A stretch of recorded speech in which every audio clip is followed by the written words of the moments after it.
Hey, Sunshine. How are you tonight? Welcome, welcome, welcome. I didn't give you a chance to answer that question. Let me try it again. How are you tonight? Thank you for coming to visit us at Conversations with Celena. I'm so excited about tonight's episode. I have some lovely, lovely ladies with me tonight. I love them so much. I don't get to see Miss Ursula that often, but definitely I love her truly like a sister. And then I have my sister that's with me tonight. Normally I'm on her panel, but she is here with me, and I feel so very honored tonight, and that is Chandra Foray. Thank you. So we're not going to get started just yet. We're going to tag and share, and we're going to ask you to do the same thing at this time to share the video so that more people will be able to tune in and watch it. And this, I guarantee you, will be a blessing. There's a lot of knowledge on this panel, and so make sure that you share this video. So I'm going to take a minute and try to throw me a Saturday night watch party. Okay, so is it down in the right-hand corner where you invite? I'm just doing it from my phone. I'm not really I do it from a different device. Oh, okay. That button is to invite people on the panel, I believe.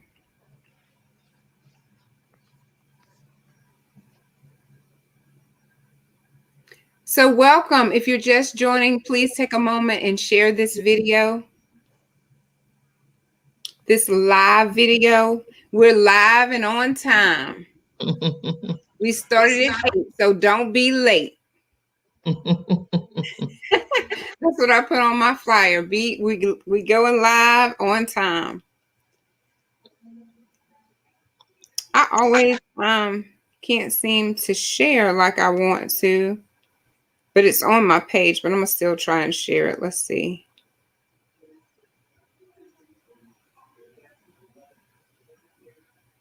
That's not what I want to do.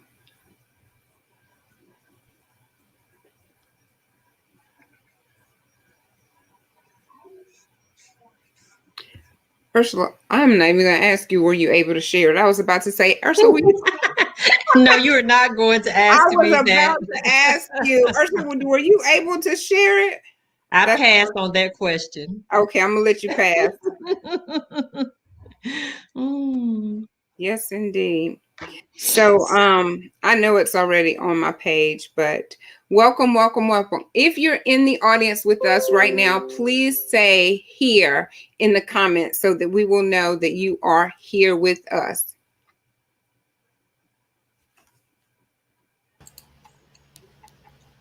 There she is. Welcome back, Chandra. I know. I said, where did she go? I'll be having serious issues over here. You're fine. You're fine. All right. So let's see. We have a comment. Jennifer Brown says, hello, ladies. Hi, Jennifer. Hello, Angela. She says she's here. Hi, Angela. Hey, Tracy.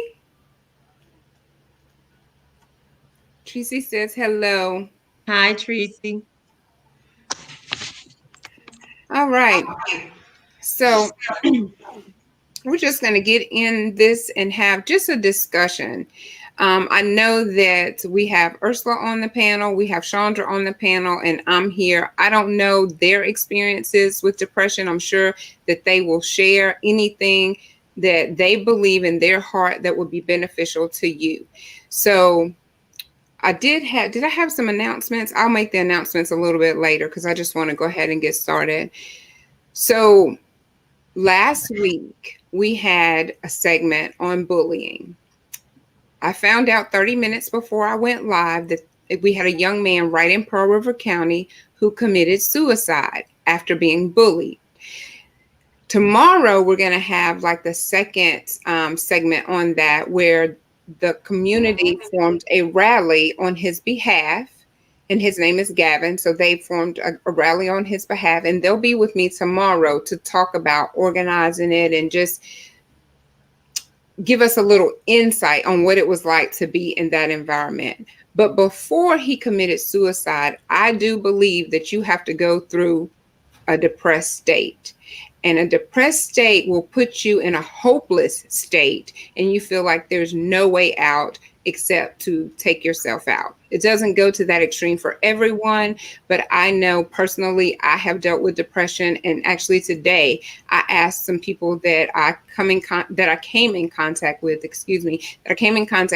have you ever suffered from depression? And every person I asked said yes. So this is a much needed topic, so that if you don't know how to deal with it, if you don't know how to recognize the signs, maybe what we share with you tonight will be beneficial. So I'm going to turn it over to my sister. If she doesn't, girl, you already know. Did you not see my flyer? Did you not see my flyer? Did you see that quick look, Ursula? Yeah, I did. Kind of what you did me the other night. I know, right? I know. You had that Kodak moment. Oh, I love that too. I know, I saw it. Yeah. Okay, I'm gonna cooperate. So what is it that you want me to do? You me just talk about an experience that maybe I've had?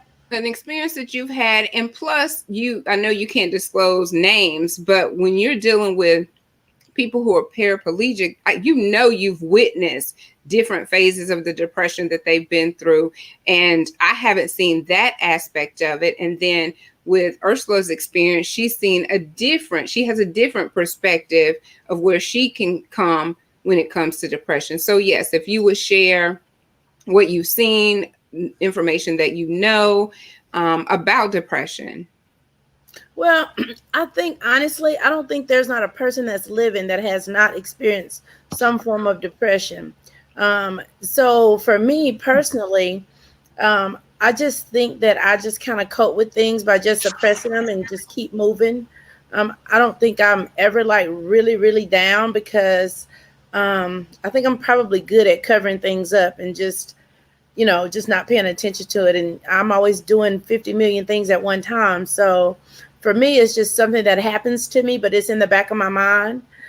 But, I can speak from personal experiences as well. So just the whole thing. And I know most of the people that listen to you are from Picayune or Mississippi. And some may or may not know, but, just dealing with abusive relationships, and then being shot the way that I was. And, Robin was 13 at the time, and, now she's 33, about to be 34. And so it's not just the depression, that I may feel. It's always like I'm the person that has to hold everything together and make it look very seamless, so that I can be there for her because when people suffer from depression, it not only affects them, it affects their children, it affects their relationship with everybody. Yeah. They're in school, it affects their relationship with their teachers. So, it's just not really one way to narrow it down. Now, in my profession, I deal with patients that are paralyzed. Either they're paraplegics or they're quadriplegics.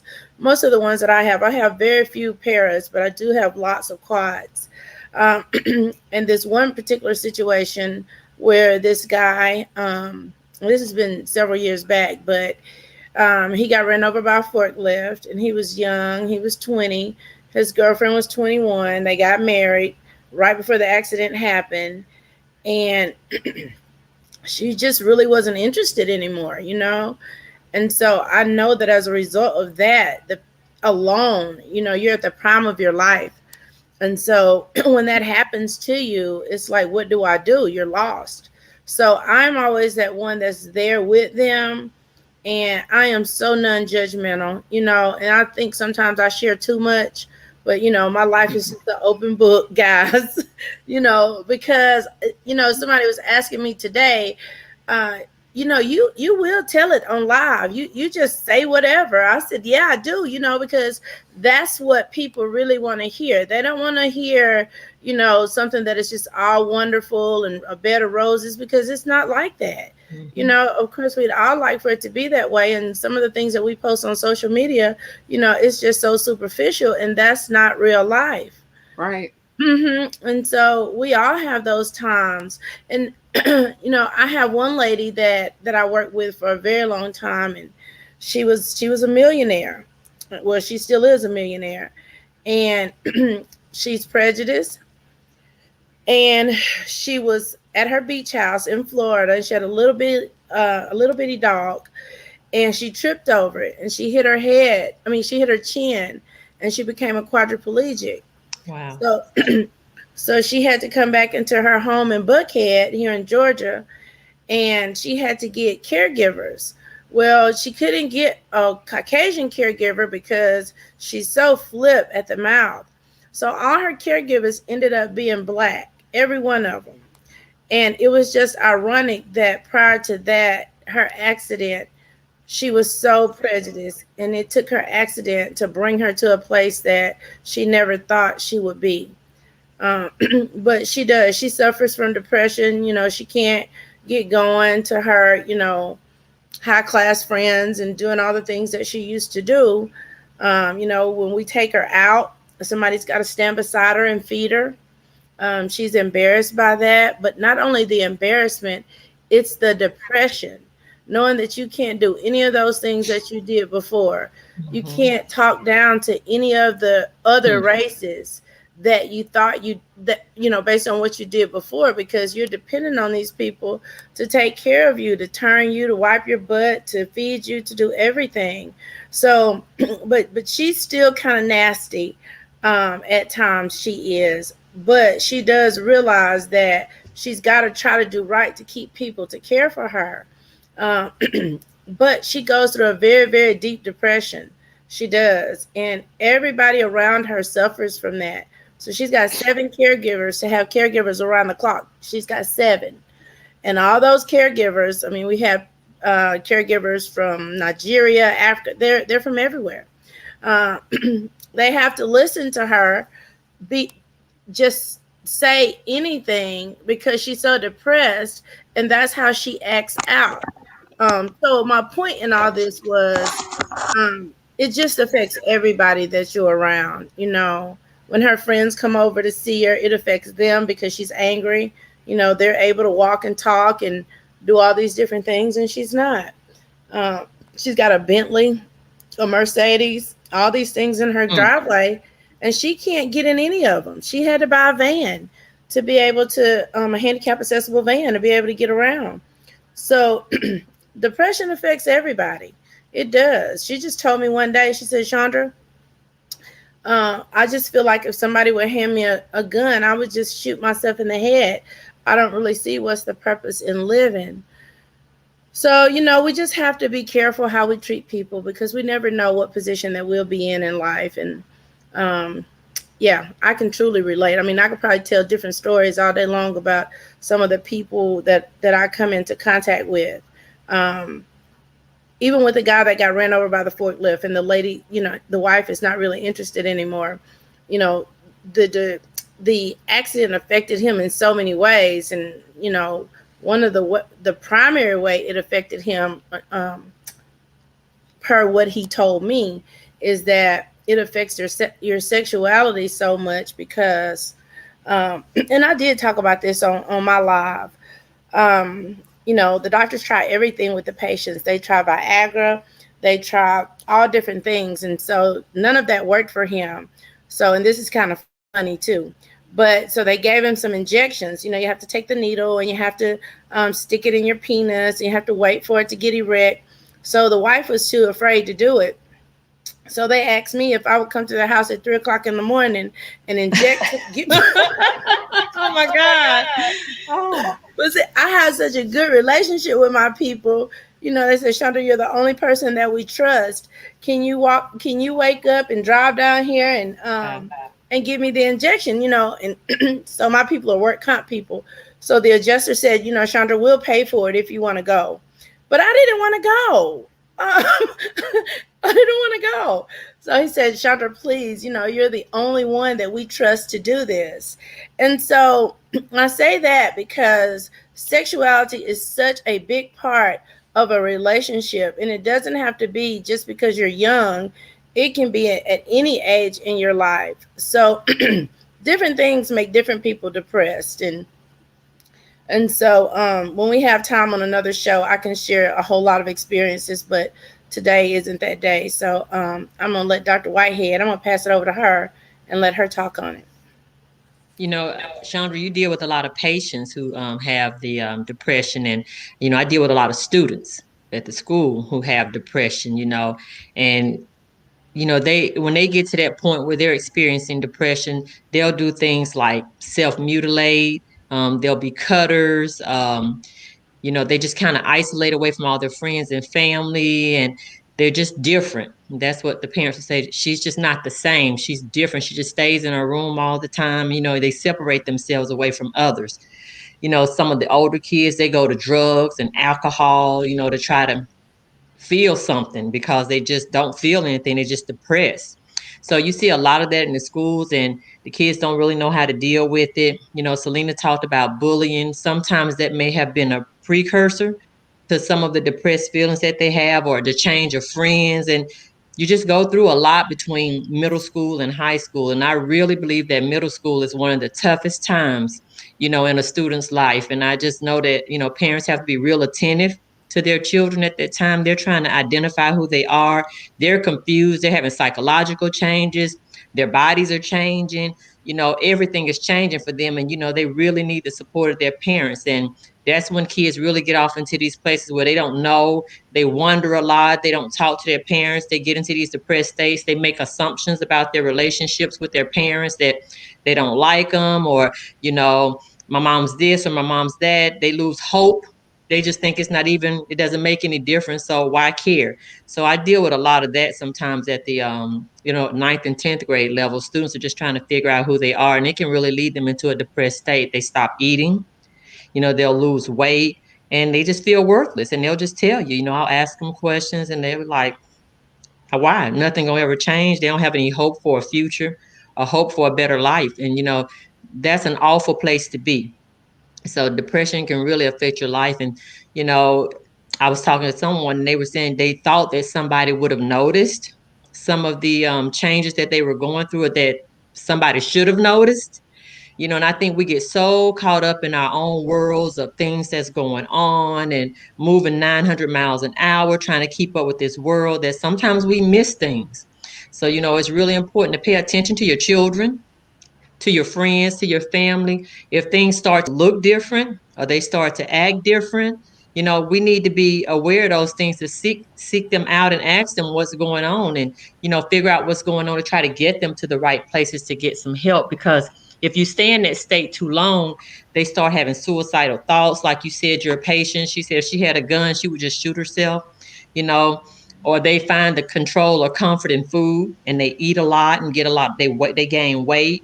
So there are a lot of after effects that go along with being depressed, but we really need to be mindful to try to watch the people around us. You've been around them enough. If they start changing, we really need to take notice to that and try to figure out exactly what is going on with them. Yeah, I agree. I absolutely agree. Just like you said, Ursula, noticing things. Even I have been slack because I'm so caught up in the hustle and bustle of life. If I just have the motto that because I do work for myself, I have to make it happen, and so you do tend to miss things when you're always in that regular hustle and bustle. And so I had to put the brakes on myself one day because Cameron stays in the room all the time and he's always playing the games. So, one day we just had to go in there and say, hey, what are you doing? Who are you talking to? Let us talk to them. And we did. And it was fine. But it could not have turned out that way. And so I think like for little kids like Lucy, who's 3, or well, she's 2, or maybe she's 3. I don't know, however old she is, she gets the computer as a babysitter. It acts as a babysitter to most kids. And so you end up it just happens and happens. And then after the babysitter, it becomes their best friend. And so we don't know what our kids are doing. And so we have to pull them to the side, or we have to just go in their rooms and say, hey, show me something. Let me see who your friends are on here. So that's one of the big things in my household is the computer thing. Um, like Cameron, he finally told me a situation where he was being bullied. Hmm. Um, and I didn't even, well, Colin was the one who brought it to me, my grandbaby. And he said, Grandma, I'm so scared. I said, what are you scared for? He said, the little guy that lives on our street, he pushed me and he did X, Y, and Z to me. And I said, what? He said, yeah. And he pushed Cameron too and pushed him into the window. And I said, Cameron, why didn't you tell us that? He said, I don't know. I don't know. So needless to say, he's a big boy. I mean, he must be about 16. And so, Bruce was really upset, wanted to go by their house, but it happened a year ago and Hmm. we didn't know. So, you can't really go back to that time and relive it, but you do have to educate your kids on what they should do when bullying occurs. And we So, need to take time daily to just ask our kids, tell me about today. yes, What happened today? If it's just 10 minutes, if you're at work, call home, on a break and check in with your kids because if it's bothering them that day, that'll probably be the day that they'll tell you. But the longer they hold it, the more likely they are not to tell you. That's yep, been kind of my experience. And they'll say, oh, it was last week or that's old, or what have you. But they're still living the effects of whatever that was that their kid said or did to them or what have you. They're still living that. We do that as adults. We try to put stuff in the back of our mind like, oh, that's old, just move on. But like we were talking about with abusive relationships, if you don't heal from that stuff, you continue to live that every day. absolutely. I had a parent that I was speaking with, and they had a situation that happened in their family, and it was a terrible situation, and I felt for her and her children, but and they kind of felt like they were getting through it and that they were okay, and I was just like, no, you're not. You are living this every day. I can see it in your face. I can hear it in your voice. You and your family really need to, consider getting some help. I don't tell people that they need to get counseling, but they should consider getting counseling. And so, we talked to her for a while that day, and I was happy to know that she did reach out a little later and seek out some support. So I thought that would be very good for her and her family because we think we're okay, but we're just living, we're just surviving. You're not really even living life. You're just surviving. You're just going through the day. So, and be a person that's depressed, I can remember when I had Maya, and I don't think I recognized it till years later or until somebody pointed out to me. I had gotten in such a routine as a single parent that it was all about just doing everything that my child needed on a daily basis. I get up, get her dressed, take her to the babysitter or to the daycare. I go to work. Time I got off from work, went and picked her up, went home, fed her, bathed her, got her bottles and food and stuff ready for the next day. And it was just such a routine that was all I was doing in my life. And I mean, I would love my baby and everything was good with us, but my life had just become just mundane. And that's, what they consider postpartum depression. You're just kind of there and you're not really, living or what have you. So it was a friend that came down and she's like, well, why are you rushing to pick your baby up? Like time you get off from work, take an hour for yourself, do something for yourself before you pick her up. And I just, I took the full responsibility of having the baby and I just didn't even think about myself. So after bringing that to my attention, I started to do a little more. Like I'd go to the grocery store maybe by myself for, an hour, or I'd go pay some bills. I'd just take some time and do something without her that, was for me. And, we have to find ways to take care of ourselves because we can get so caught up that we don't even get to live our lives. Mm-hmm. And Yes. like for me, I love TV. Like I love being at home. I love TV. Mm-hmm.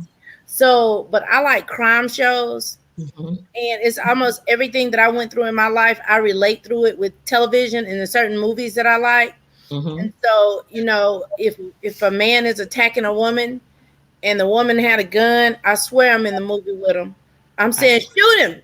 Shoot, I'm You just feeling it. acting out the movie. Yeah, yeah. Mm-hmm. I'm acting out the movie because um that's just my outlet to watch television. And Bruce said, I think you need to, cut that off, Chandra. I know, right? All it does is make them angry, but I'm not angry in the movie. I'm just helping them work it out, so that they And can you're go ahead. helping yourself continue to work it out. Yes, yes. And so he said, well, Chandra, I really don't think you should watch crime shows, but that's what I like. I like crime shows. I like ID.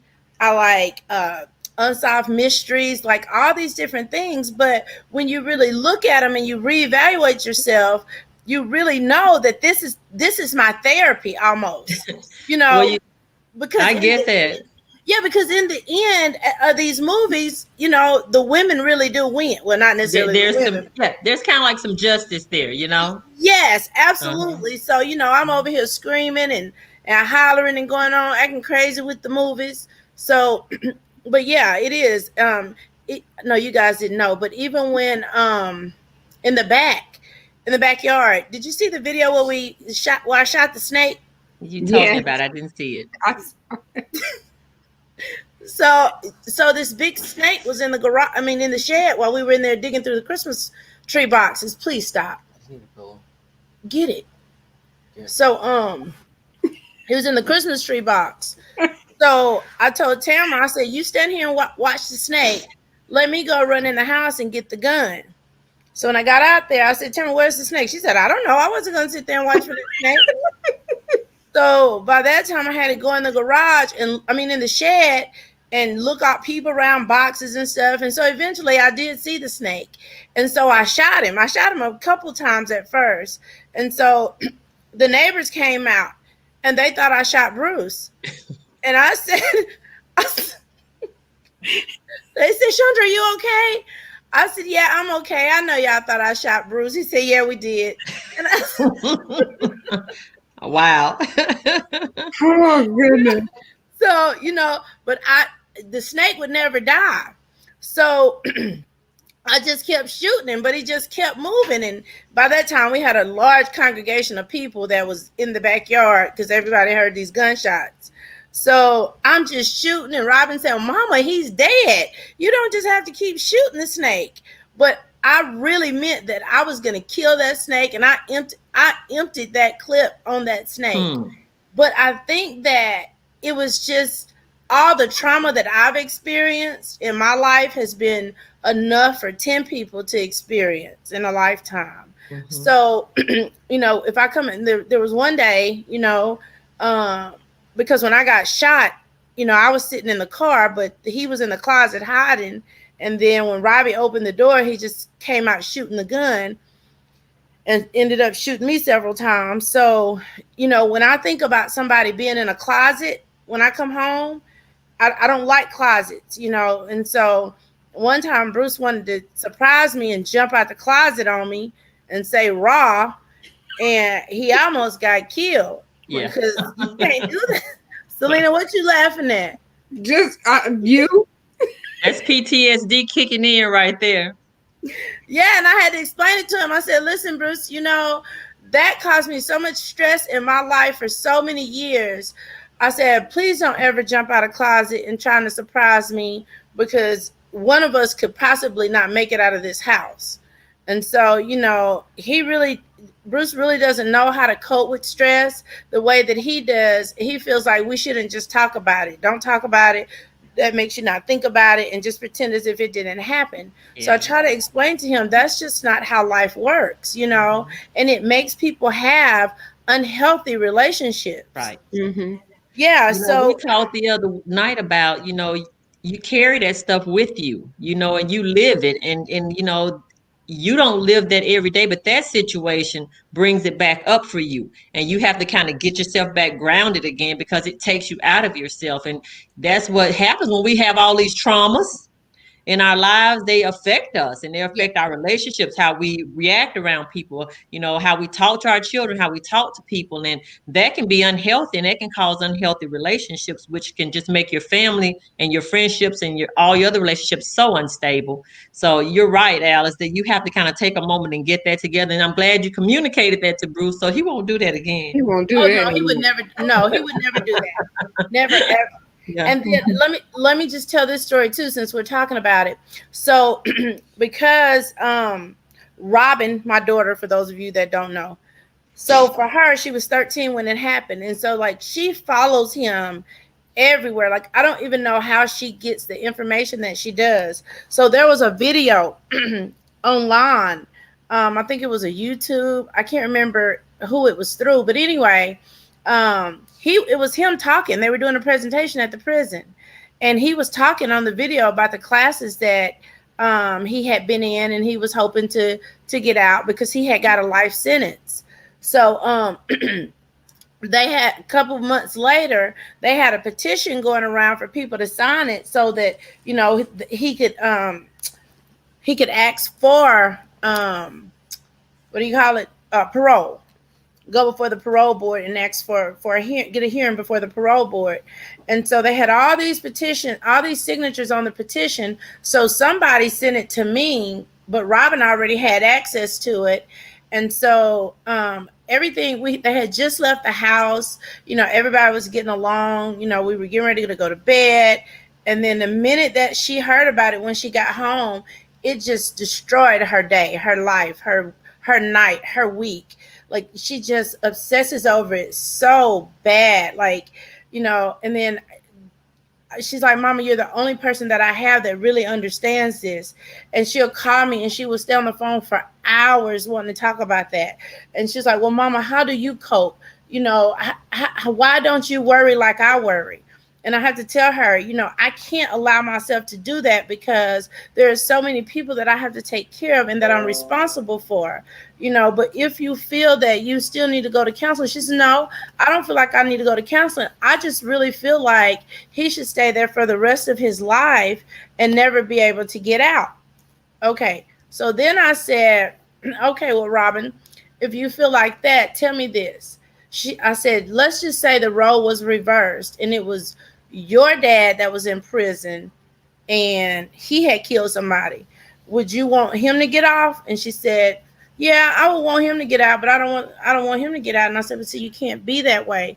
It's a double standard because life in Mississippi is 20 years and he's done 20 years now. I mean, it doesn't seem like it, but that time really passed by really fast. So whenever, Robin gets stressed, she has lots of problems with her stomach. And so it's nothing for her. Like right now, she was 170 something pounds. And this has been like within the last 2 months. And yesterday when she came over, she's in a size 1. Mm-hmm. That's just how fast that she loses weight when she's stressed. And then the minute that like she's feeling relieved and she's not as stressed anymore, she'll gain weight. It just fluctuates up and down, up and down, up and down. When I saw her, I was like, Robin, good Lord, look how little you are. And she's like, yeah, I know, Mama. I can't eat anymore. I can't think. I'm just so stressed. And, so it does. Depression affects you in so many different ways. So many.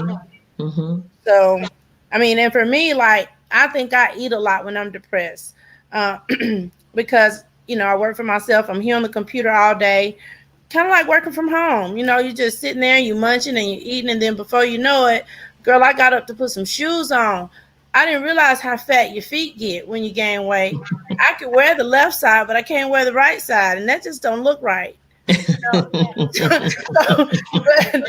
But it does. It affects us just so much. Like, it was a time when I just didn't even want to feel like getting up. It was just so easier just to stay in the bed and just kind of just waddle around and, just to say, I don't really care today. But you have to pull yourself up and, you have to keep it moving in life and find healthy ways to cope with depression. It's something else I was thinking of when we were, since you've been talking about this, something that we can do for each other as friends, as family, and, loved ones to people that are, dealing with depression. And it's like you said, you have to kind of listen to them and talk to them, and when you're listening, we're bad about being distracted by other things when we're on the phone and talking with other people. We need to truly be present in the conversation, and engaged and really, going back and forth and having that conversation so that people realize that you do care and you're listening, not like you don't have time for them. Or be an active listener, like with no judgment, because it's hard enough to express all the things that you're going through and what you're feeling. And then if you feeling judged, it'll just shut you down and you won't be able to continue to talk about it. And you don't want to keep all of that stuff inside of you because it makes you physically unhealthy as well as emotionally unhealthy. So, those are things that we can do for one another. And, we don't do it enough. I think this generation, is probably better than in the earlier generations, is to tell people that you love them. You know, in the older days, fathers felt like, well, if I'm providing for my family and taking care of my family, then they know I love them. That's what my love is. And so you didn't get a lot of that comfort from your older parents saying, I love you. You were just supposed to know that. But it's necessary for people to hear Mm, that. So you Mhm. tell people that you it's love my necessary. yeah, it's necessary. We need that. We're human beings and we need that comfort from one another. And, I make it a point to tell my students when they come in my office, I've seen some of them, I've been with a lot of these kids since middle school. I was an assistant principal at the middle school and a counselor over there before they moved me to the high school. So I've followed several of these students for years. And I am quick to compliment them on growth that I see in them. I can remember when they were one way in middle school, and I tell them, I just look them in the eyes and say, I'm so proud of you. You've made so much, growth in your life. You are maturing. And this little place where you are now, you won't be here always. Mm-hmm. And we don't stay in those places. Alice probably never thought that she would ever recover or get over all of that stuff that she went through. But we don't stay in those places always. We will move forward. We will move forward. And it's just like, how do you want to move forward? And we want to do it in a healthy way. We don't want to continue to be broken by all these experiences and depression and isolating ourselves from one another and feeling worthless and hopeless and turning to drugs and alcohol because we can't deal with situations that happen in our lives. We need to reach out and be supportive to one another. And if you think someone would benefit from getting some help, encourage them, go with them, take them, whatever it takes, because we need to support one another. Too many people just suffer. And, I compliment Alice and I'll do the same thing to you, Celena. Y'all sharing those war stories, man, and people are going through it and they've lived some of these things that you guys are going through. You know, I just know when I went through my crisis, I was just determined that I was not going to just stay curled up in the bed like a fetal position. I was going to get up and put my feet on the floor every day. And Mm-hmm. that was all I was able to do some days. And I was like, Lord, you're going to have to do the rest. This is all I can do today. And I did what I could do, and I trusted God to do the rest. So encourage people and support them. Too many people stay in those places, they never heal. They never live the lives that they truly could live. And that's just so heartbreaking because so many of us, we have gifts. All of us have gifts that God has given us, and we need to find those and use those. And, Yep. when people are traumatized, and they you go through things, sometimes they just go within and they never really let out what they have, and they have so much to offer, so much to offer. Mhm. Yes, I agree with everything that you all have said. I just want to say that kudos to Miss Ursula for not being curled up in the bed. But I, on the other hand, found myself curled up in the bed in the dark, and it's just not a healthy place to be. And you hide behind things, you hide behind work, you hide behind this, and I'm so busy all the time. People are like, you're just so busy. I don't know how you do everything.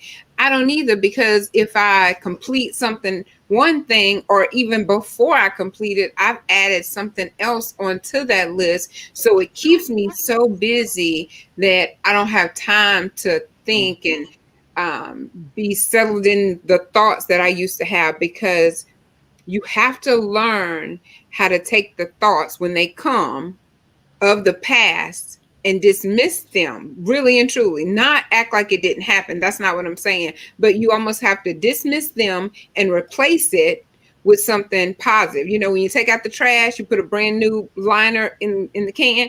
So you got to take out that trash, and then you got to put your clean liner in the can so that you can fill it up with more garbage. But that ain't really happening.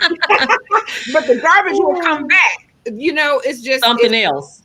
it does. It Yeah. comes back, or something else happens, but you will get garbage that you have to take out. It's going to be a recycling type of thing, or reoccurring. I'm sorry, reoccurring, that you have to take it out in order to take control over your life, because I have not been living. I could not tell you what makes me happy. Like, if I had to tell you one of my shows, it was the ID station. I found when I had it on there, I got nothing accomplished. So Alice teased me, but one reason I don't watch television is because it will suck me in. I'll be like, oh my God, I can't believe he did that. I'm all into it because a lot of things of what they're going through, I've experienced it as well. So you're captivated by what's happening on the screen. And you wish that you could have been like, um, taking that gun and because I hate to say this on live, but you thought of ways to take care of the person that hurt you. You contemplated these things in your mind. I've moved past that, so if anything happens to him today, it wasn't me. But I thought of ways to do things because I internalized it. I cried a lot. Y'all know I'm a big baby, cry at the drop of a dime, but I don't want to be in that place anymore. I don't want anybody to ask me, well, what do you like to do? I went to this doctor and he spent 1 hour with me. Y'all know that doesn't happen. They move us out like cattle. But he sat with me 1 hour and he was like, well, now that you've told me everything that you are, I'm this, I'm that, I do this, I'm that. Who are you and what do you like to do? I sat there with my mouth open because I was like, you don't know who you are. I don't know. Yeah. That was so sad and pathetic. I didn't know what to tell a man. So I'm sitting here trying to come up with something. What do I like? I don't know. Because I've lived in a manner that I was going like through the motions, like you said, Ursula, you're doing this and doing this every day. You're just going through and going to work and then going to the grocery store and doing this and not really thinking about what makes me happy. I didn't know what happiness was. I didn't know what taking charge of my life was because I lived in a depressed state and I isolated myself. So I did work and then I came home and then that was the extent of it. Went to work, came home, extent of it, because I did not know how to deal with it. I didn't know how to replace my thoughts. But as you become older, you learn. You learn through experience. You learn through wisdom and knowledge. You just get it and hey, my days are numbered. I don't have forever to get it together. I need to get it together right now. That's why it's so important to be connected with people who are going to encourage you, people that you can trust. If you're going through something, you can share and you can move past that. You can deal with it and keep going. I had someone tell me all the time, girl, you're going to be all right. It's going to be all right. And I just be like, did you not hear anything I just told you? My life is falling apart. And that's the best you got for me is it's going to be all right. But those words were true. If you just hold on, joy comes in the morning. For that young man, had he just held on, life is different. If I would have died when I was sick, because I think about looking at my children, I feel so blessed that I'm able to see them right now. Or had I gave in to my suicidal thoughts when I was depressed and I didn't want to be here anymore, they would not probably be who they are. Because then that would have been a cycle that they would have had to go through of depression, missing their mom. Who knows what would have happened to them? So I'm thankful that I'm able to be here. Didn't commit suicide, didn't die at the hands of whatever had attacked my body, my mind. I'm still here. And I'm thankful for that because holding on, joy will come because things pass. This too shall pass. So nothing lasts forever. So if you could just connect with someone, communicate with them, and hang on, joy will come. It will pass. And y'all, I mean, just in hindsight, retrospect, had I not did that, I would not see my children graduate. I would not see them going to college. I would not see them getting married. Look at what you miss out on if you stay curled up in the dark, in the fetal position, because now that I feel free, I want everybody to invite me to everything. I'm like, so depressed that I missed the event the other day. I was so tired, but I feel free in my mind. And it's like I want everyone that maybe felt like she don't never come. She don't never do this. She don't never do that. Please forgive me. I will come. I'm ready to live my You're a different person now. I'm a You're living different your best life. I'm trying to live my best life and to get that up and to get it out, y'all. This is why we're here tonight to say, get it up and get it out. You will feel free and live in your life and start to know and answer the question, well, what do you enjoy doing? Well, I like reading books. I enjoy going on live. You just enjoy things now. I enjoy going to the soccer games. I want to be able to answer those questions and not even think about it because I've made time for me.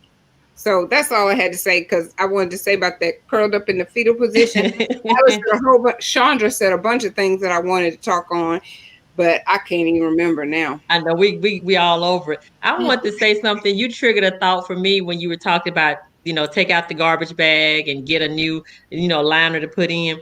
I remember talking to this one lady and she said, you know what? You just turn the radio station. Like when those thoughts or things start coming to your mind, it's That's like, I good. don't want to Yeah. hear that song. I don't want to hear that. And just turn the station and just put your mind on something totally different. Don't stay engaged in those thoughts because they'll just kind of consume you. And another thing that I was going to say was, you know, teaching people coping skills, like Celena said, that you're going to fill that garbage can up again. Some other stuff is going to come up, and so, I tell the students when I get them there, if I can teach them this early, they don't get fooled by life. It's not going to always be good. And you're not going to always be, happy or what have you. But, if I can teach you how to cope, what you need to do when you're feeling this way and when you're in this state, then the next time something happens, you'll know what to do. You You won't know what keep to do. falling apart every time something happens because life will continue to happen.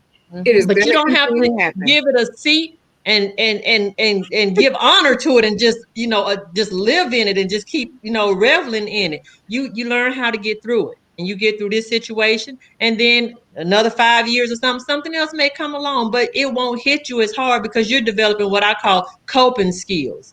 Coping. And the more we learn how to cope, the more we can deal with the situations that come up in our lives. And I think that the more able we are to cope, I think the happier our lives can be because the situations don't change. And just because you done been through one thing don't mean you're not going to go through another. You'd be like, Allison had enough for a lifetime. But that doesn't mean that something else is not going to happen in her life. But what Right. she knows is, I got through that. I'll get through this too. And Yeah. that's what, I try to remind the kids of. You will not be in this space always. And in the big scheme of life, this is a very small portion of your entire life. If we can Hmm. just get through this place where we are right now, you will be able to Yes. live the full life. And so, Yes. but when they're in that state, when they're in this depressed state, man, it's hard for them to hear that. It's hard for them to It is. understand that. It's hard for them to believe that. So, I have to keep checking on them. I make recommendations for them to go out and see somebody. I have a team that I work with at school that's great. The guy will go by and check on them and ask them how things are going. They'll just come out someday and just be like, I just don't even know what's wrong with me. I don't know.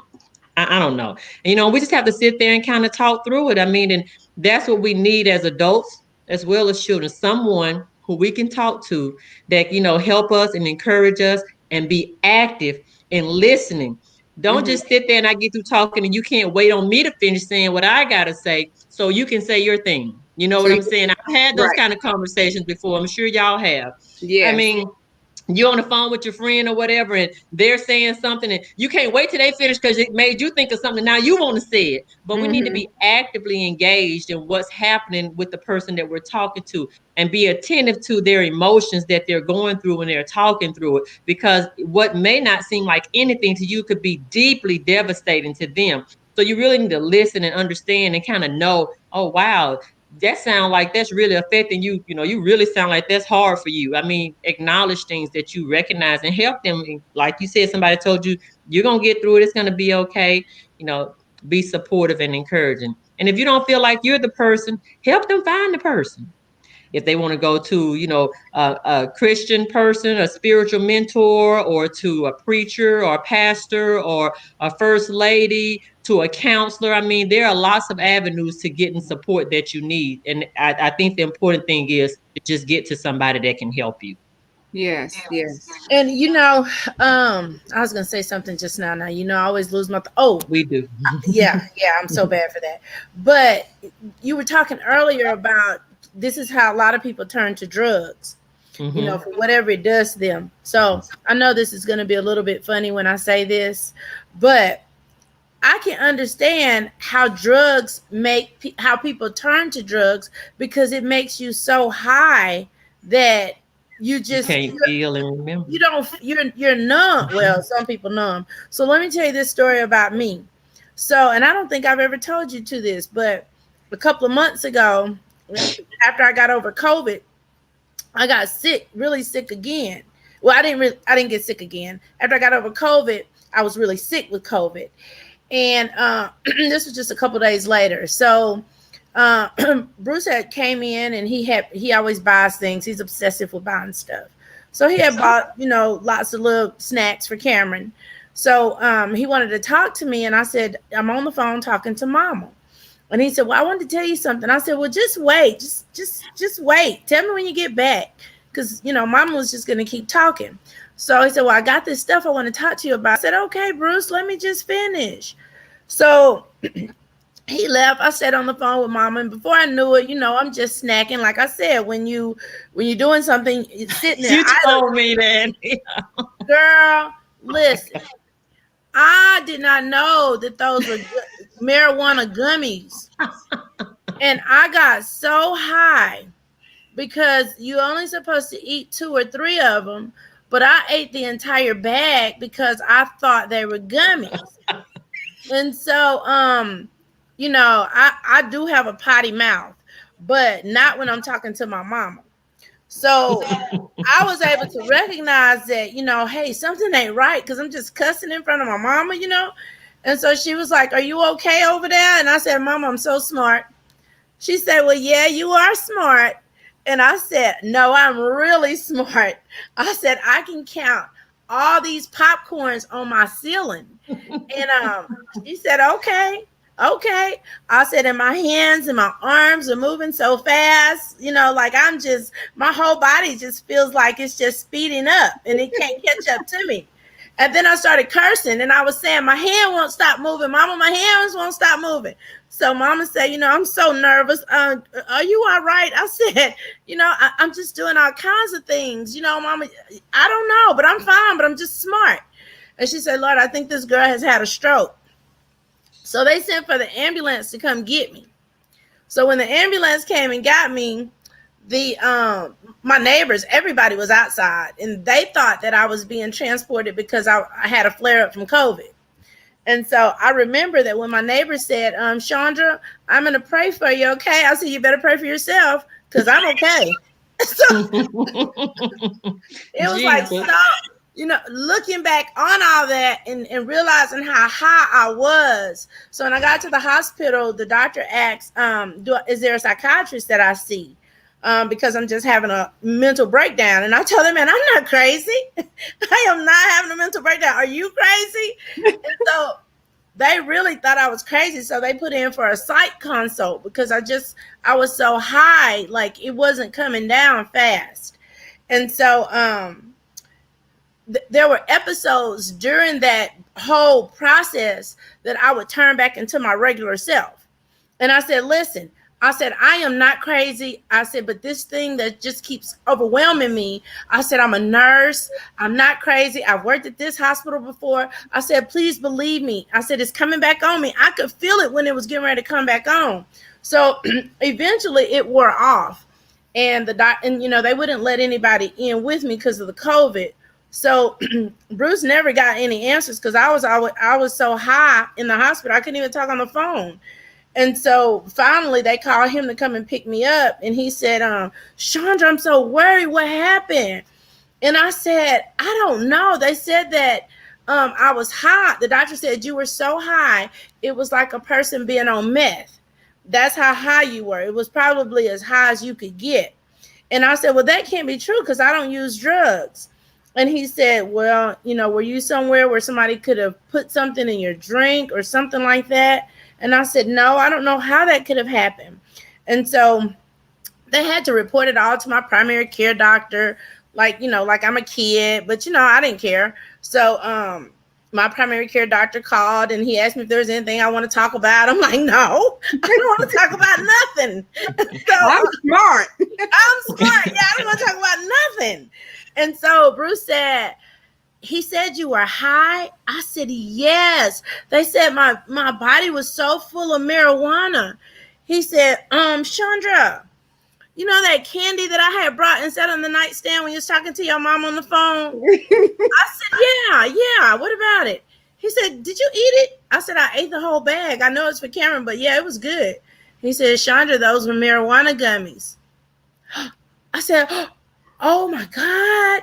And so so I just tell that story because when people are depressed or they are going through things, I can see how being high can give them that state where they don't care what's going on around them. They're so high that it's almost like life is good. And they want to keep that feeling. Yeah, you want to get high and high and higher, and so Bruce went in the garbage can and he dug it out, and it clearly said on the pack, but I didn't read it because I was so caught up in Mama's conversation. It clearly said each one was 5 milligrams. So but I didn't look, and he said, Chandra, I tried to tell you, but you kept shooing me away, telling me you was talking to your mom on the phone. So so yeah, I can relate to the high thing after that particular incident happened. But you know what? You bring out a good point though. Now, say that was your child or something and you shooing them away and they feeling really bad and need you, we kind of need to figure out what's going on as we're doing that, because that could have been another situation. Luckily you're okay. You know what I'm saying? Yeah. But that's scary. Yeah. That's really scary. And it makes you wonder, like, man, I told my kid to leave me alone because I was doing something. I didn't feel like it or whatever. And then you have to wonder, what were they going to say? You know what I'm saying? Well, I wonder what my neighbors think about me. They probably think like this. Nothing different than they thought of you before. If they thought you had shot Bruce, it's not surprising, probably. God, see, and when I pulled back up at the house, when Bruce brought me back home, they were all standing outside. They say, we You keep your street live, girl. I know. They said, Chandra, we've been praying for you. I said, okay, thank you. I let them think you pray for yourself because I'm fine.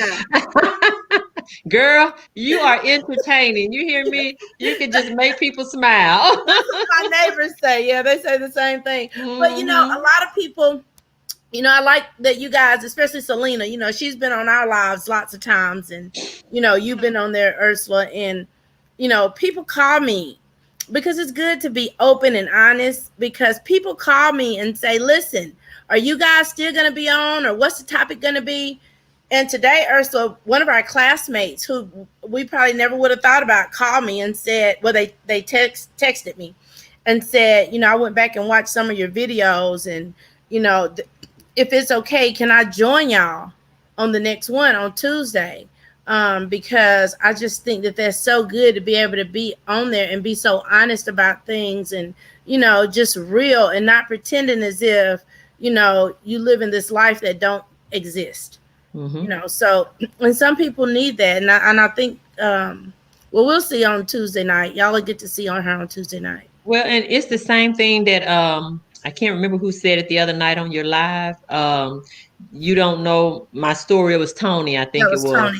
Mm-hmm. We look all cleaned up and prettied up and like we got it going on, but baby, you don't know what we done been through. Right. And I disclose sometimes to some of my students, they sit there and look at me sometimes like, you ain't got a clue what I'm going through. I'm like, yeah, baby, I do. Mm-hmm. You just think that I don't. I say, it may look like this right now, but I was just determined to get through. I said, so, you can make it through too. It just looks like it's all good.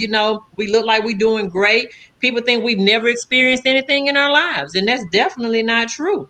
So it is good to be able to share and let them know that, hey, it ain't always been like this. And even today, we still going through. We just know how to get through now. And we know who to call on to get through. Yeah. And then, I was going to say that too. I'm sorry. I was just going to say that too earlier when actually Ursula had said something about the kids saying you don't understand basically what you just said, but also that Chandra has been an open book forever. Like I've never known her to be like, I ain't telling that. You be like, girl, you know I'm an open book. I'll tell it. So when you are when you are like that and you don't mind disclosing things that you've been through, it does help the other person, because if they feel like you're looking down your nose at them and can't understand and can't relate, then that makes them feel hopeless. But if you tell them, I do know, I cleaned up well, but I do know what, because I have the scars to prove it. Let me tell you a little bit about it. And that makes that makes a connection between you and that person. And I haven't been that way. I think I just been like disconnected when it comes to sharing. You know, I had a coworker who said, I don't know about you. I tell you all my stuff. No, she said, I can't stand people like you. I tell you all my stuff and you don't tell me anything. I said, but have I asked you anything? And she said, but that's not your personality. She said, you have never asked me anything. And I didn't. Like, I don't go prying for information, but if you want to share, it's a safe place for you to share. So I wish that I would have been more of an open book long time ago, but it was closed off, you know. So now, hopefully through these lives that I do and through the lives that, you know, Chandra, that we're doing, that it will bless somebody, that it will open up their eyes to say, if I made it through this abusive relationship, you can make it through. Our message, our mess has become our message to say, I just need you to get out sooner. I don't want anybody to have to go through this. I don't want anybody's daughter, son to have to go through this where I have to be right there because they are having nightmares or they're, you know, feeling depressed and having to go to therapy. You're trying to help somebody else. And on this journey, I said, if I could help one, I'm going to continue to do it. So when you say, great job, I appreciate it, I learned something, you helped me, you're helping me continue on this journey. So that's all I had. I just really wanted to keep that in my mind to say, when you're transparent, the way that Chandra says she's been her whole life, it does help others to say, if Miss Chandra was able to do it, you know, I can do it, because look at what she's accomplished over her life. Look at where she's gotten to. So maybe if I'm going through, I can reach out to her and I can ask her, girl, how did you do it? You know, she'll say, girl, push it to the back of my mind and kept going. But that'll work for somebody, you know. It's just not healthy to internalize it, you know.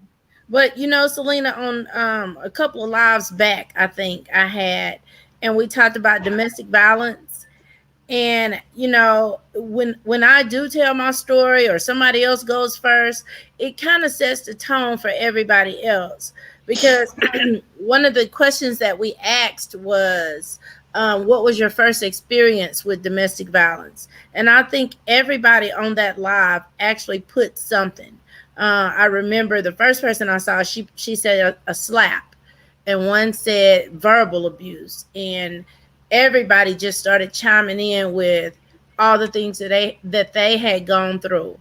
And so I think we talk about so much stuff on live that I think that's why we're getting more and more people that want to come, because initially, you know, people just kind of want to sit out and watch, but now they want to get up. And but now they're calling and they want to get on the platform with us, and, you know, they want to talk. And so I think it's good because people have nobody else that they can talk to. And we can't see them.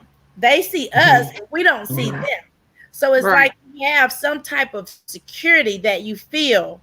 But now that you're getting over that, you're like, okay, I can do this. I can do this. Dr. Whitehead came on. Selena's on there. Alice is on there. Tony. Mook say, oh, I can't wait because I'm coming.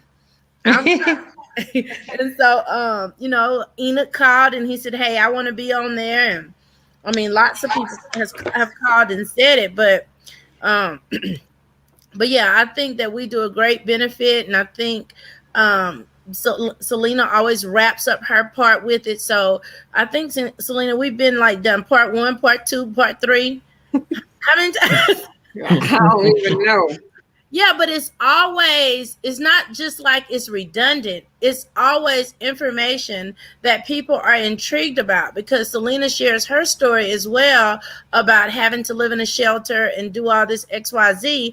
And most people have only seen that on movies. They've never heard of anybody, having to go live in the shelter and that came out and can tell their story like you have. And so I think that's important, and depression follows all those type of things. So I'm gonna wrap my mouth up with that, because I'll start talking about something else. So I'm gonna give it back over. You working on that? Yeah, I'm trying real hard. I'm gonna do good for my little sister. Go ahead, Celena. You're doing great. You're doing great. It was something that you had said.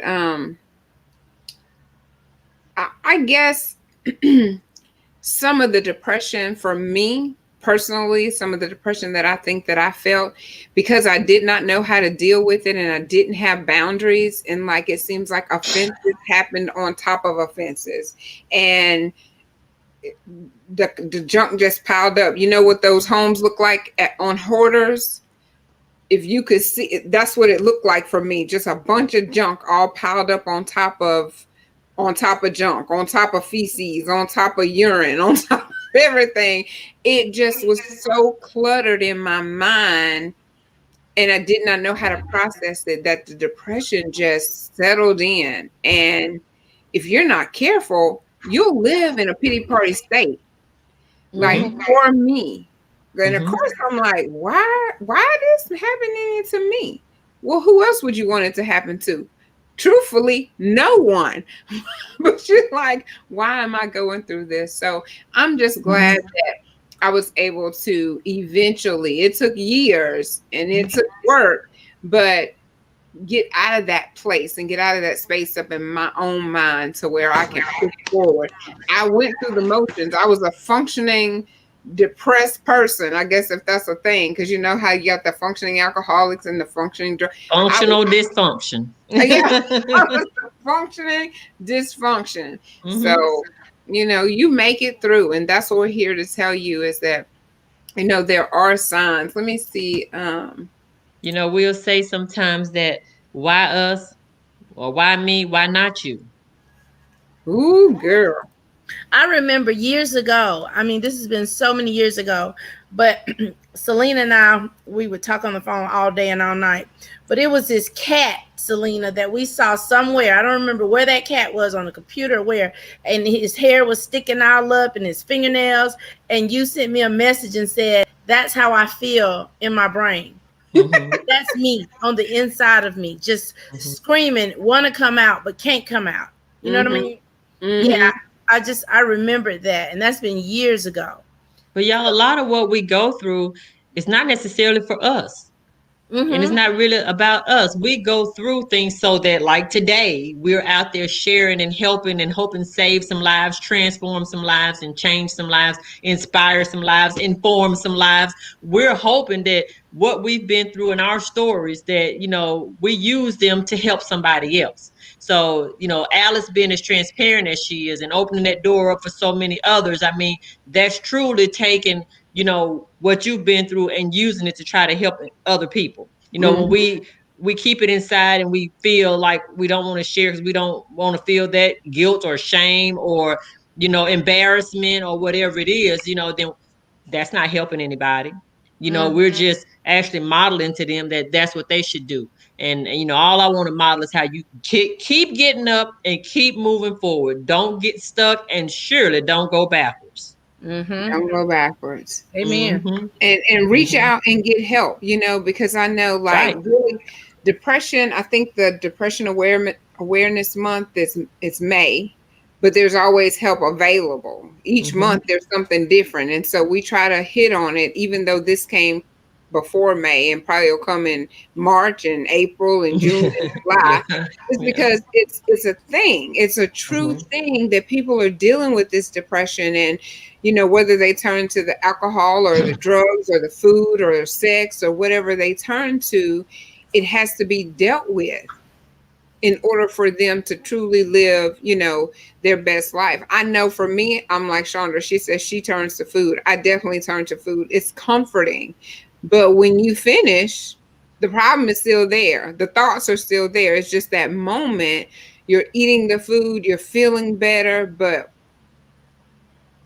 now you you know, now you done ate all that stuff and you uncomfortable. and then you're uncomfortable, and then I'm about to be the star of my 600-pound life because I'm just like just eating, eating. So these things again manifest themselves in some form or fashion if you don't pluck it up from the root. You can't just cover it up. I know that's how we deal with things a lot of times. You can't just sweep it up underneath the rug. You can't even just push it in the back of your mind because it's still going to eat you up. It's still going to affect your health. It's still going to do some type of damage unless you get it up and you take it out.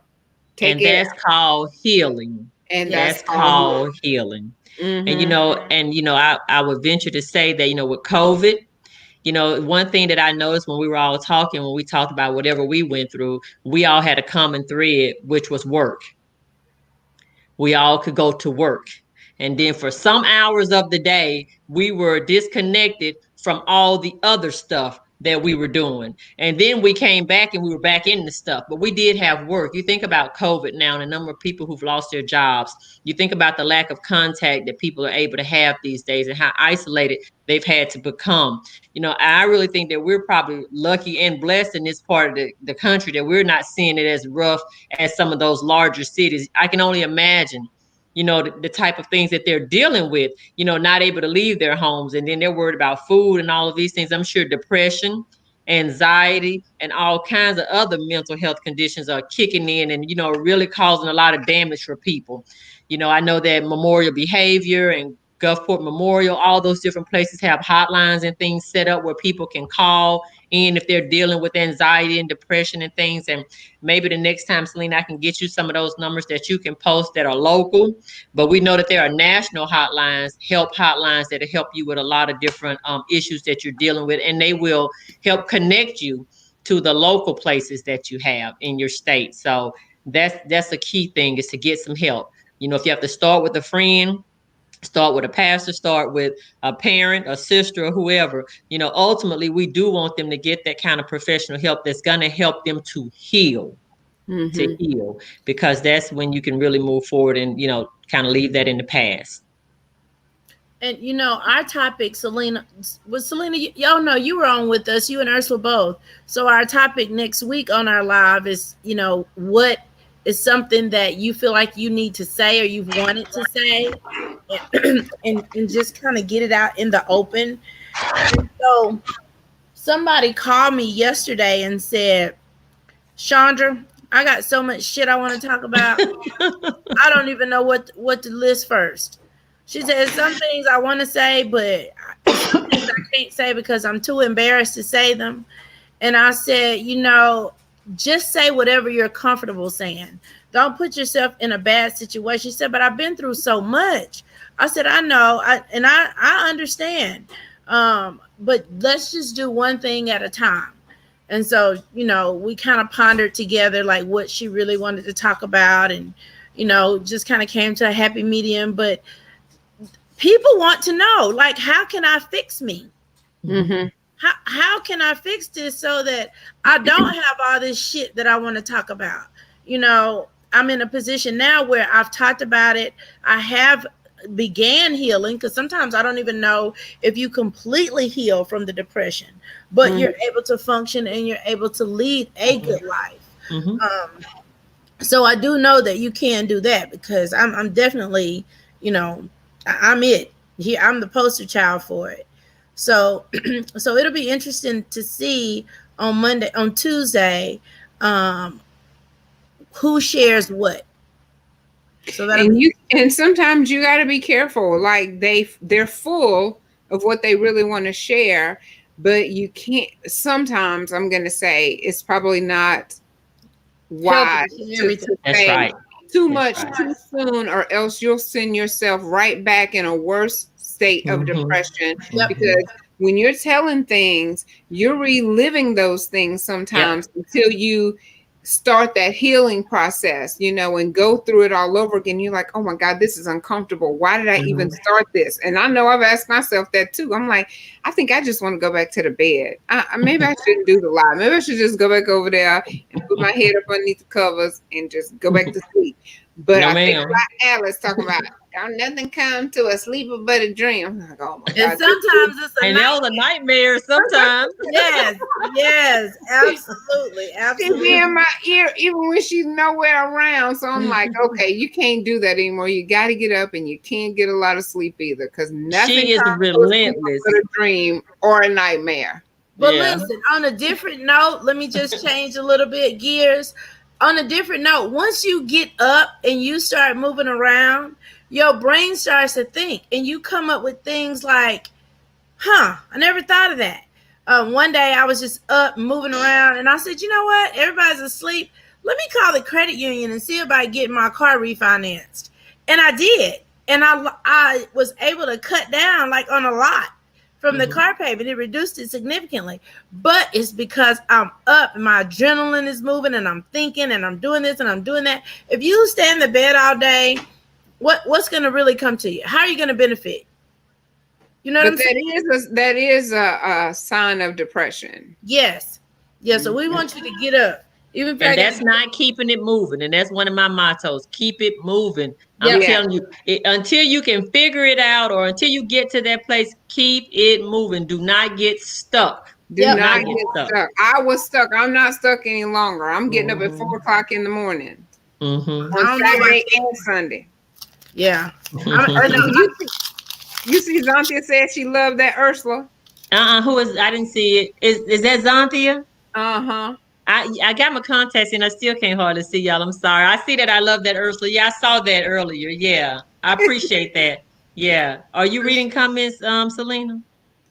I did. I was popping them up there, but that's close to the end of them. Okay. Yeah, I saw Vinny sticking. I saw her a couple times too. Yeah. Yeah. Yeah. She was LOL and yeah. I didn't want to interrupt our flow to read the comments. I just was kind of posting them as we continue to talk. Okay. Yeah. But, well, ladies, this has been beautiful. I don't know if we were getting ready to get to a closing point. I just it seemed like it was getting there. I was like, oh, this is good. It was good. Celena don't normally stay on as long as we do on Table Talk. They go to bed with us. Look, I text Alice the other night. I said, look, friend, I love you, but I'm sleepy. I told Luke that this morning. I said, let me tell you what Ursula said. It was so funny. And Celena checked that too, though. But we still had, at some point in there, I think we had 20 people still on. Like, they just want to stay. It's great, but girl, I go to bed at a pretty decent hour because I'm an early riser. So you by 10, 9:30, 10, I'm starting to be like, I think it's time for me to start getting ready for bed. So yeah, I was a little like, that was different. Every week, we're not going to be on here long tonight. No. I'm like, just don't even say that anymore. Please don't say that. Yeah, but Alice is relentless. She will drag you kicking and screaming. So for those of you that don't know, I am not really into social media at all. No, my first Facebook page was when we were in COVID, and it was the only way that I could go to church. So that was the only reason why I developed a page. Maya got sick of me saying, hey, pull that up. How do I get to church today or whatever? So she made me set up an account. I have absolutely no pictures on my account. I have nothing. So last Tuesday, when I got on live with y'all the first time, Alice, I don't know how I got to you, but I found you and I was on with you. Then I tried to get on the Tuesday this past week, and I could pull your page up. You said search for me. I searched you and I saw you and I saw your page, but I didn't see any live and I didn't understand why. So I tried and tried and tried, and Maya is so funny. So she said to me, well, Miss Ursula, that's what she calls me sometimes. Miss Ursula. Well, it is called social media. if you're not going to be social, they probably just booting you on out the way. You just taking up space. And I thought it was really funny. So the next day, Alice was texting me trying to help me figure out what the problem was. And she was telling me all these things to do and accept her request. And I said, do I have to? And I'm like, I said, well, will people be able to see what everything that I do? I say, which there's absolutely nothing on my page, I'm not real comfortable with the whole social media thing, so I'm always a little anxious. And I was telling, I think Celena earlier, like when they record things and stuff, I'm kind of like, maybe I'm a little uncomfortable because people will sometimes go back and listen to stuff you say and they take it out of context. Like when we're in the moment and we're talking about it, we're all feeling and we're all in the same context. But if somebody just listens to a part of what you said, they may take that out of context, and I don't ever want that to happen. But anyway, I'm trying to get a little more comfortable. Chandra would not let me get off without her being my friend. So I have officially one friend on Facebook. I have one friend on Facebook, and I only did it so that I could make sure that I could log into live that Thursday night. So that's funny. But she told me, girl, you're going to have to get with it. I say, but everybody called me, Ursula, and sent me messages. Several of them was about you, how good you did, and how happy they were. Yeah, so it was really good. And like I said, well, I was wondering because sometimes I feel like I get a little preachy and I be on my little soapbox, and y'all are funny and stuff. I'm not funny. I'm kind of that serious person, so I laugh with y'all, but I'm not really the jokey kind of person. I'm kind of like that serious person. So I was like, I wonder how people took that. Alice didn't really tell me. She may not want to hurt my feelings. Yeah, you did great. Yeah, you did. And then, Celena is more serious too, but I'm just kind of like, I kind of help even it out, Yeah, you're entertaining. Yes. You are. I don't even know. We can do a show out of Picayune or whatever, because like we all got these different personalities and how we've come to where we are. But yeah, you're very entertaining. I mean, it's cool. It's fun. Yeah, it is. I have to laugh myself. I told you that Kodak moment just made me wonder, what were we talking about? I don't know. Moment. Do you know, Celena, what we were talking about? I do not. I don't even remember my mouth being like. You were getting ready to talk or something, Celena, I think. But yeah. It looked like cool. I was excited. Like, what? Yeah, that was fun. That was fun. Yeah. No, what was funny, Alice, is what you said, what's your name on social media? I said, Ursula Whitehead. You said, well, I can't find you. I said, well, I don't know who I am. Do they give you another name? I don't know who I am. It was so funny. I have laughed about that all week. I said, that sounds really crazy, but I really don't know anything about social media. So that's why Celena said earlier, for those of y'all that are listening, she said, I was about to ask you, what were you going to ask me, Celena? Something about, could I see something or something about social media? And she said, I'm not going to ask you that. I said, yeah. I was about to ask you because Chandra, I almost called her Alice, Chandra and Tamara, they're always able to tag people. Okay. So that's what took me so long earlier. I'm like, how do you tag people during your live? Like, I know how to tag when I'm just posting something, but when I'm actually live, I'm over here trying to figure out how to do it. So I got ready to say, Ursula, were you able to tag some people? I just looked at her. I was like, yeah, right. I'm like, what is that? He has not Where arrived. is that button? He has not arrived. Definitely no. Yeah, that's what that was about. I waved at you. I said, where? She said, look in the top corner. I was like, girl, this is too much. I'm going back to work. I'll talk to you later. That was fun. People can get, it's just a new way of communicating. It is. It is. I mean, I'm still pretty old school. Yeah, but I'm going to work on it. I don't answer the phone for nobody. Y'all know that. Right? I'm going to try. We're learning. If we don't know, we're going to figure it out. I hate, everybody calls me all day.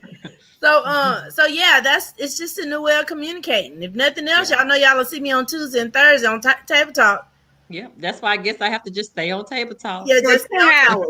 See, my whole thought process is, why can't I get some of that Table Talk time? If you could stay over there 4 or 5 hours, I feel like you could cut it down 20 minutes, 30 minutes or an hour and give it to me personally. That's how I'm feeling. Tamara be talking, we stay too long, but then at the same time, she don't want to hang up. Right. I said, good night. It's a great forum. It's really a great forum, though. And what you've started to do is really great. And I think that it's really influencing and impacting people's lives. And Celena, your spinoff has been great. So I've enjoyed this ride. And I mean, I'm new to it, but I'm enjoying this ride. I got off there the next day. I felt kind of good. I was like, hey, y'all, I was at work. Said, hey, I was on my girlfriend's live last night. I said, it was kind of cool. I really enjoyed it. And I said, so, I said, she invited me to go back again. I said, so I guess that meant I did okay. And then, so, yeah. Ursula kept calling. I said, me and Tamara was laughing. You kept calling saying, hey, listen, what time you going to send me the link? Then you call me back. I didn't see the link. Then you call back. You call back and say, well, what time is it gonna start? I was like, listen, she ain't gonna forget you. She gonna y'all look. I'm timely. We on CP time. I'm timely. I want to be on 20, 30 minutes. I already don't know what I'm doing. And then you're going to put me on the spot with 5 minutes to try to figure out how to get on. I need a whole hour to figure out how to get on, okay? Oh, God. I said, Tamara, please send Dr. Whitehead that invite, please. Yes, she said, well, what time she want us to start? I said, it's really at the normal time. We just on CPT time. She ain't on that time. She on the right time. So just send the link, Tamara. Thank you. He was way early tonight. The morning of, and I'll just be there when y'all get there, okay? He was there too, sitting there. I was like, oh, that's Ursula backstage. Let me call her right on up. Yeah, Celena, I had been backstage for a while, girl. I heard Junior boys talking just, so I had been backstage for a while. Oh, Lord. Ain't no telling what I was saying. You were good. Oh, God. Okay, ladies. We're an hour and 25 minutes. Yeah. Huh? I forgot what we were talking about, depression. I think that, hey, laughing is good.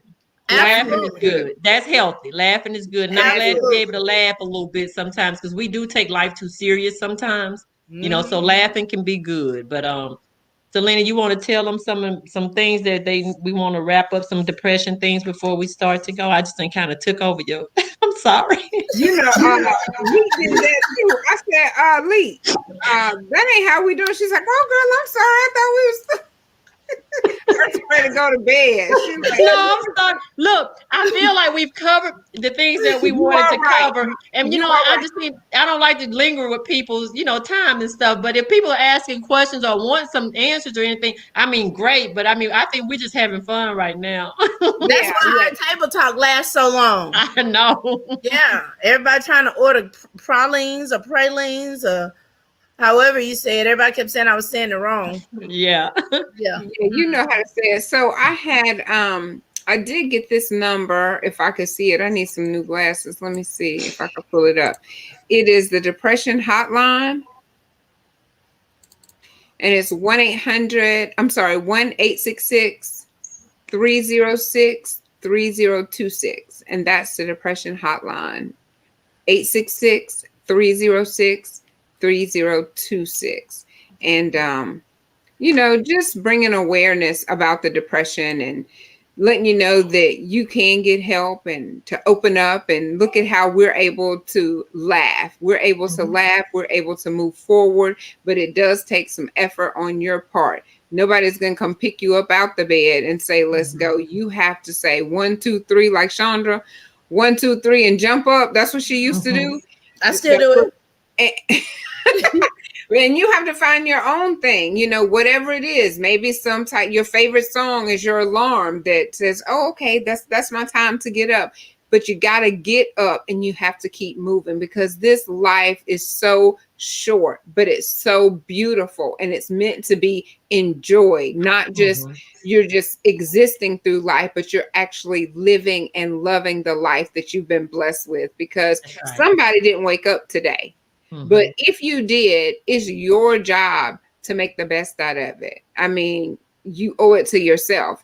When you pamper yourself and when you do things for yourself, you feel good. But sometimes I do believe people get so used to being depressed that the happy feelings, it's uneasy. It's like, oh no. Uncomfortable. It's uncomfortable, but it's so nice. And anyway, I have enjoyed this. I do need to play. Let me see. I don't have all the names on this. I meant to play this when we first started because yesterday I did my very first virtual business showcase event. And I think it went really well for it to be over a short period of time because I decided on Sunday I was going to do it, and by Friday we were live. But I want to make sure that I continue to play the video. I am going to make it a little bit better to where everyone's name is displayed. But one request that I've been having is, can you please do advertising for me? Can you please do an ad read for me? So I have to figure out how to incorporate it before and after, because once we get into the topics, I don't want to interrupt it for a commercial break because y'all might not come back. Y'all might not come back. But I'm just going to go ahead and play this tonight. And next time it's going to be actually a sponsored ad. That's going to be my gift for the participants for last night, because I'm so happy and grateful that you participated. So here we go.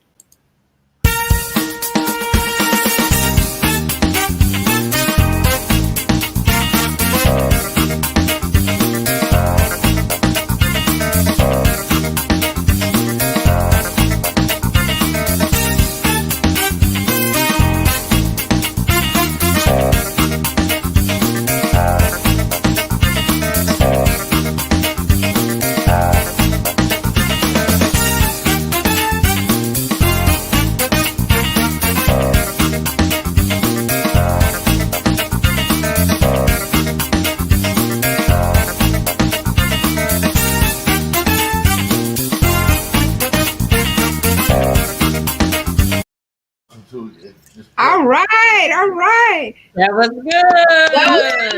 good. I'm totally impressed with all of the, the graphics and stuff. I'm totally impressed. I didn't got kind of old school, so I'm excited. Like, oh, that's good. Yeah, it was good. I saw it last night. It was really good. Yes, so I good job, Celena. Good job. Thank you. So I just want to make sure that everyone feels like that I did a very good job for them. So I want to run over the list because maybe the names weren't on there. The participants last night, make sure you support them. Magnolia Essence, Lon the Career Coach, Dion Manning, she has Coffee Talks with God. Angela Wynn is also an author. She has Fix My Smile. Tamara Abram has Expertise by T. Chandra Foray has Foray Financial and Big Bucks Income Tax. There's Keys Treats and also Cousins Creation. So they participated in my very first event. So I was super excited about that. And congratulations. Thank you. Keep up the good work. Yes. All right. Yes. Great work, sis. Any last words, Miss Chandra? Any of you guys that are listening out there, we'd love to have you on Table Talk. We are on every Tuesday and every Thursday night, 6 p.m. y'all's time. So come on, join us, and we got lots of fun and lots of prizes. So I hope to see some of you there. Yes. If you do get depressed and you don't know what to do and you are just completely lost, please call Celena because she can help guide. I'm serious, Celena. Don't. It was just unexpected. I was like, wait, what? You know how you say it and you say, oh, if you have any problems or you get depressed, call me. That's what I was waiting on you to say. He was like, please call Celena. No, call Celena and she can at least point you in the right direction of where you need to go. Don't think your problems are too small that you don't need help, because the smallest problems can create bigger problems. Yes. So get in touch with her, and thank you for having me on, even though I was going to be on whether you invited me or not. I have that sense of entitlement. So I'll pass it on to Ursula and she can say her last few words. Well, I just want to thank you. I'm honored to be asked to sit on the panel with you guys. And, this has been a new experience for me, but I am enjoying it. And to all the viewers out there, if there's anything or resources that you think we might be able to help you with, reach out and let us know. We want everyone to be happy and healthy and to live a beautiful life. So, we love you and thank you all for being on with us tonight and giving up your time to hear us. Yes, I completely agree. And thank you, ladies. Thank you for coming and being with me tonight. It was an honor to be on the panel. I appreciate you, Ursula. At the last minute, you agreed. At first, I was concerned. You was like, well, remind me at 6. I was like, I don't know if she coming. But I'm so thankful that you said yes and that you were here to be with me. And I love it. And just like Zonkia said, we love that Ursula. Oh, thank you. I appreciate that. I was telling you, sometimes we just need to hear that. We need I'm to hear away it. from my home where the people, I know I'm in a whole new community and stuff, and I like the people here. They've been really good to me, but I don't know what it's like at home anymore. I don't know where people's minds are. So I appreciate that. I needed to hear that. Thank you. Yes, yes. All right, y'all, listen. I'm leaving. I got to work on some of these papers I got. I love both of you guys. I'll see y'all on Tuesday night. Yes, and ma'am. Until then, good night, y'all. Good night. Good night. Thank you again, Celena. Thank you. Thank you. I appreciate you reaching out. Yes, thank you. Thank you for all of your insight and your words of wisdom. You have no idea how much, you really don't have any idea. I know I'm saying it, but you know how people, let's see. Thank you, ladies, for the great message. Thank you, Jennifer.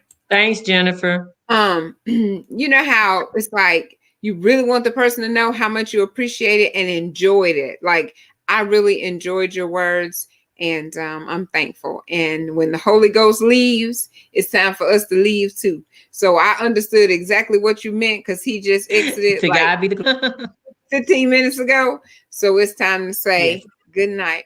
Thank you all for joining. Good night. And keep it smiling, sunshine. Mwah. Good night. Good night. Good night.